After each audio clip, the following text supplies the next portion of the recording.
हाय दोस्तों, कैसे हैं आप सभी। मैं डॉक्टर अनव्यास फिर से अपने यूट्यूब चैनल पर आप सभी का स्वागत कर रहा हूं और आशा कर रहा हूं सभी ठीक है, मस्त एंजॉय कर रहे हैं। फिफ्थ मोस्ट इंपॉर्टेंट क्वेश्चन पर मैं आ चुका हूं।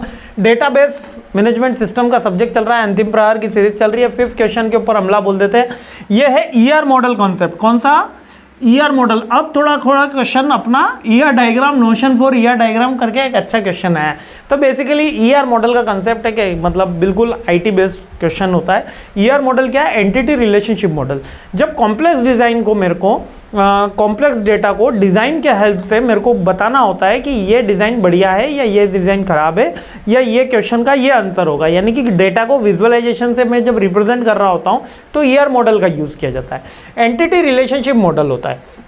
ये क्या कंसेप्चुअल मॉडल होता है जो डिफरेंट एट्रीब्यूट्स के साथ वर्क कर रहा होता है। लाइक कि अपन एक एग्जांपल इसके अंदर देखते हैं कि मैंने कुछ स्टूडेंट्स हैं, उन स्टूडेंट्स के मोबाइल नंबर भी होंगे, उन स्टूडेंट्स का एड्रेस भी होगा, उस स्टूडेंट्स का कोर्स भी होगा, है ना, और उनको पढ़ाने वाला कोई प्रोफेसर भी होगा, उनके कुछ बुक्स भी होंगी। तो ये डिफरेंट एट्रीब्यूट्स हैं और इनका अगर मेरे को मैपिंग करनी है तो मैं ईआर मॉडल यूज़ करता हूँ।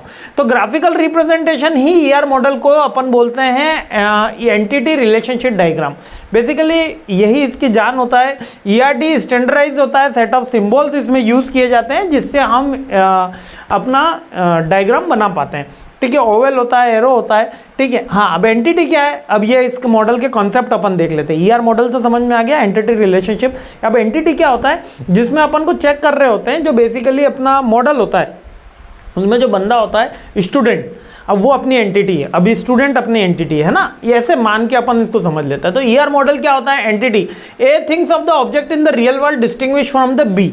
अब एंटिटीज क्या है? दो एंटिटी ले लिया अपन ने, एक स्टूडेंट भी ले लिया और एक उसका एड्रेस भी ले लिया। तो अपन एंटिटी के ऊपर वर्क कर रहे हैं, तो अपन को एक एंटिटी के ऊपर वर्क करना है। जब एंटिटीज हो गए तो दो एंटिटीज आ गए। ठीक है, स्ट्रॉन्ग एंटिटी, वीक एंटिटी क्या है? स्ट्रॉन्ग एंटिटी वो होती है जो यूनिकली ओन एट्रीब्यूट्स के साथ डिफाइंड हो जाती है और वीक एंटिटी को किसी न किसी की हेल्प की जरूरत पड़ती है। अपन और आगे देखते जाएंगे तब और क्लियर होता जाएगा। अब एट्रीब्यूट्स क्या है? जो कैरेक्टरिस्टिक्स होते हैं किसी एंटिटी के, जो उसको डिस्क्राइब करते हैं। जैसे स्टूडेंट का कैरेक्टरिस्टिक्स क्या है? उसका नाम हो सकता है, उसका डेट ऑफ बर्थ हो सकता है, उसका फ़ोन नंबर्स तो हो सकता है, उसके फादर्स नेम हो सकता है, उसका मदर्स नेम हो सकता है ना। वो उसके एट्रीब्यूट्स होते हैं। एट्रीब्यूट वो होते हैं जो एंटिटी के कैरेक्टरिस्टिक्स बता रहे होते हैं, यानी कि उसके बारे में अपन को बता रहे होते हैं। Simple attribute. कंपोजिट, जब दो चीज़ें बता रहे हो, जैसे कि एड्रेस हो गया। सिंगल वैल्यूड एट्रीब्यूट, यानी कि उसका सीरियल नंबर हो गया, स्टूडेंट आईडी हो गया जो कहीं पे रिपीट नहीं होगा।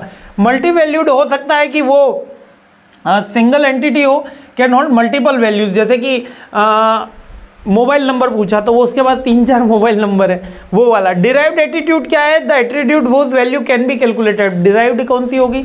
जिसको कैलकुलेट करना होगी। जैक की एज, एज किससे कैलकुलेट होगी? आपकी डेट ऑफ बर्थ से। अपन डिस्टेंस फ्रॉम आवर स्टूडियो, तो वो किससे आएगी? वो डिराइव्ड एटीट्यूड होगी, क्योंकि वो एड्रेस से अपन निकालेंगे कि भैया आपकी क्लासरूम से डिस्टेंस कितनी है। की एट्रीब्यूट क्या होता है? Attribute set of primary uniquely identify. अब इसको अपन सिंपल लैंग्वेज में और समझ लेते हैं। अब ये रिलेशनशिप क्या है?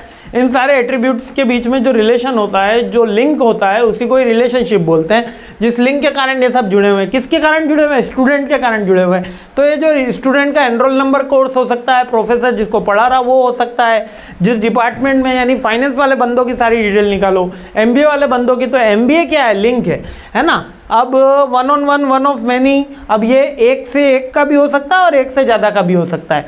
अब इसी में ही अपन देखो, हाँ, अब जब अपन इसका डायग्राम बनाते हैं तब क्या क्या आता है? देखो, रेक्टेंगल आता है जब entry side, represent the representation of collection of entities of the same type. यहाँ पर अपन क्या लिखेंगे? नाम लिखेंगे। ठीक है। डबल रेक्टेंगल, डबल रेक्टेंगल कब बनाऊंगा? जब वीक एंटिटी होगी। वीक एंटिटी का एग्जिस्टेंस एक यूनिक आइडेंटिफिकेशन। ओवल कब बनाऊंगा? जब मैं एट्रीब्यूट दे रहा हूँ, जब मैं एंटिटी का कोई कैरेक्टरिस्टिक्स बता रहा हूँ, लाइक की characteristics of the entity in a relationship. Underline Oval कब बनाऊंगा? जब की एट्रीब्यूट दे रहा हूँ कि भाई ये तो मेन है उसका की एट्रीब्यूट। ठीक है। और डबल ओवल कब बनाऊंगा? जब डिराइव्ड एट्रीब्यूट, जो किसी के ऊपर डिपेंड है, लाइक डेट ऑफ बर्थ मैंने आपको अभी बताया था, जो एज के ऊपर डिपेंड, एज मैंने आपको डिराइव एटीट्यूड बताया था जो डेट ऑफ बर्थ के ऊपर डिपेंड है। डिस्टेंस फ्रॉम कोचिंग, ये किसके ऊपर, ये उसके एड्रेस के ऊपर, तो ये डिराइव्ड हो गया। की एट्रीब्यूट आप कह सकते हो यूनिक आइडेंटिटी, जैसे उसका ईमेल आईडी हो गया, है ना, उसके फादर्स नेम्स हो गया, स्टूडेंट आईडी हो गया, वो की एट्रीब्यूट हो गया।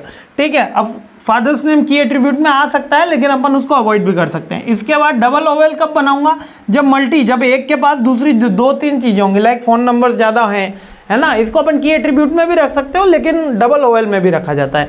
क्लियर हो गया। तो यही है इसके डायग्राम बनाने का, और बार बार ये पूछा गया है ER मॉडल, तो अच्छे से एक बार इसको अच्छे से ध्यान रख के, आपको कॉलेज में भी पढ़ाया होगा, इसको एक बार अच्छे से देख लेना। प्योर IT का क्वेश्चन है। जय हिंद।